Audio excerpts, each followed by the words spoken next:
Conditions apply. ఓడ ఎక్కక ముందు మంచి మల్లన్న, ఓడ దిగాక బోడి మల్లన్న అన్నట్టుంది ప్రస్తుతం తెలంగాణ కాంగ్రెస్ తీరు. కాంగ్రెస్ ఎన్నికల హామీల్లో ఇచ్చిన అతి ముఖ్యమైన హామీ రైతులకు 2 లక్షల రుణమాఫీ. ప్రతి రైతుకు 2 లక్షల రూపాయల రుణమాఫీ చేసే బాధ్యత కాంగ్రెస్ పార్టీ తీసుకుంటుంది. సీఎం రేవంత్ రెడ్డి ప్రమాణ స్వీకారం చేసిన వెంటనే రుణమాఫీ చేస్తామన్నారు, మాట తప్పారు. మళ్లీ వివిధ కారణాలు చెప్పి ఆగస్టు 15 లోపు చేస్తామన్నారు. ఆగస్టు 15 తారీఖు లోపల 2 లక్షల రూపాయల రైతు రుణమాఫీ చేసి తీరుతా. ఇప్పుడు ఆగస్టు 15వ తేదీ దగ్గర పడుతుండటంతో కొన్ని రోజుల నుంచి రుణమాఫీకి అంతా సిద్ధం చేస్తున్నామంటూ హడావిడి చేస్తున్నారు.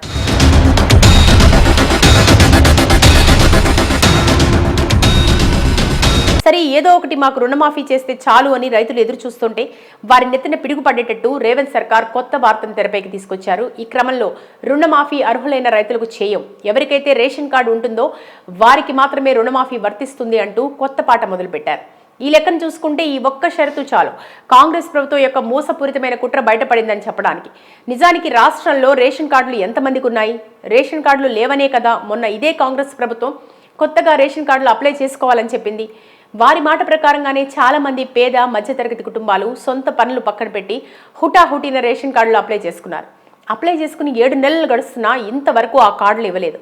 మళ్ళీ రుణమాఫీకి రేషన్ కార్డులో ఉన్న వారి అర్హులు అంటూ ఏది పడితే అది ఇష్టానుసారంగా మాట్లాడుతున్నారు. కాంగ్రెస్ ప్రభుత్వం రైతు రుణమాఫీ షరతులకు సంబంధించి 6 పేజీల నిబంధనను విడుదల చేశారు. అందులో వారు పెట్టిన షరతులు చూస్తే ఇక రుణమాఫీ ఎవరికీ కాదన్నట్టుగా అన్ని రకాల షరతులు రాసుకొచ్చారు. ముఖ్యంగా అందులో తెల్ల రేషన్ కార్డు లేకుంటే, ఆదాయ పన్ను చెల్లించి ఉంటే, రుణాల రీషెడ్యూల్ జరిగి ఉంటే రుణమాఫీ వర్తించదని ఒక నిబంధన ఉంది.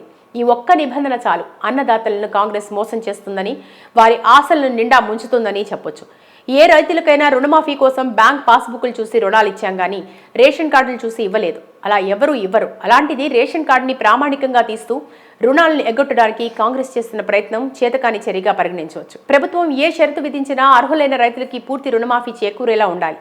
కానీ ఆశ చూపి నెత్తిన రాయి వేసేలా ఉంటే ఎంతవరకు సమంజసం అంటూ కొంతమంది రైతులు బాధపడుతున్నారు.